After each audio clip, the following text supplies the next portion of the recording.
their pricing up 6% or some number, Mm.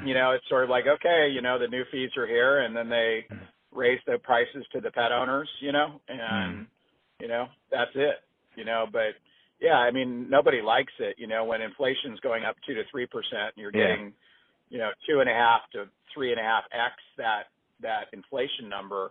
It's, and you do it all the time, every year or day, it gets too much, at some point, it's going to provide opportunities for others to distort the market, right? Interesting. Do you think Heska and Abaxis are taking advantage of that, or do they also put up prices that much?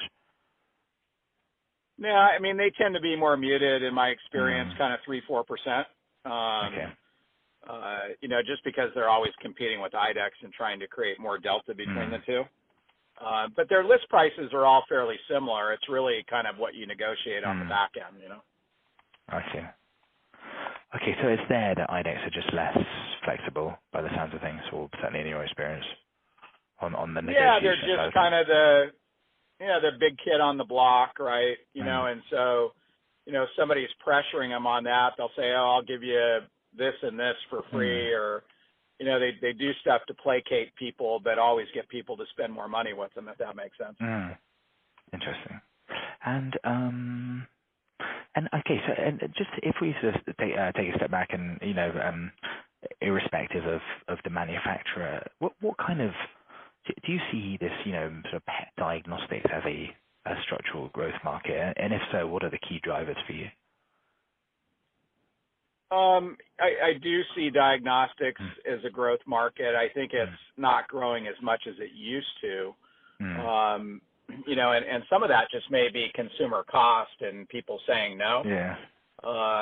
But I think it'll continue to grow. I think, younger and younger veterinarians that are graduating are sort of taught, the first thing you do is draw blood and ask questions later. And I think that will continue to play itself out, over time. So I think it is a growth market. Okay. And I mean, so, okay, I mean, to put some numbers around it, you gave the stat that, so the average practice is 16-70% of sales from diagnostics, and that could go to the mid-20s. Did I get that right? Yes. Yeah, okay. And so, and some practices are already above that, is that right? So the mid-20s would be an average number. No, the mid-teen, the 16, 17 mark would be top of the bell curve. Okay. Outliers would be high 20s, low 30s. Got it. And on the other side of the curve, probably 13, 14. Okay.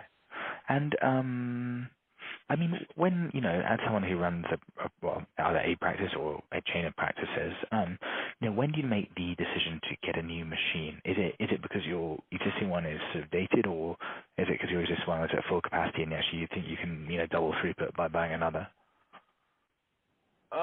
Usually it's replacement, more often than not.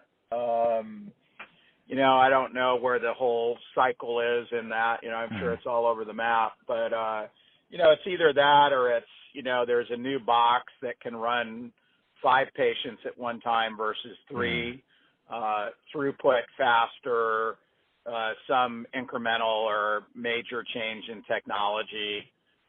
Those are the things that typically drive behavioral change in putting new boxes in versus keeping older ones there. Okay. And when you, when you think about,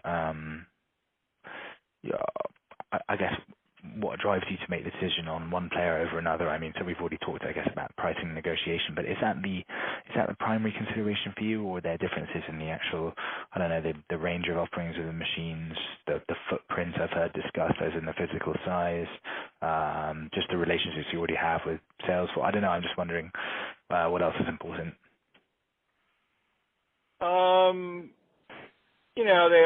I'd say Abaxis takes up the smallest footprint of the 3.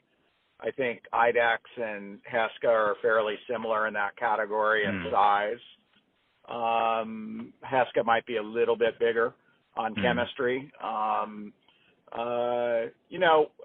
for me, it was just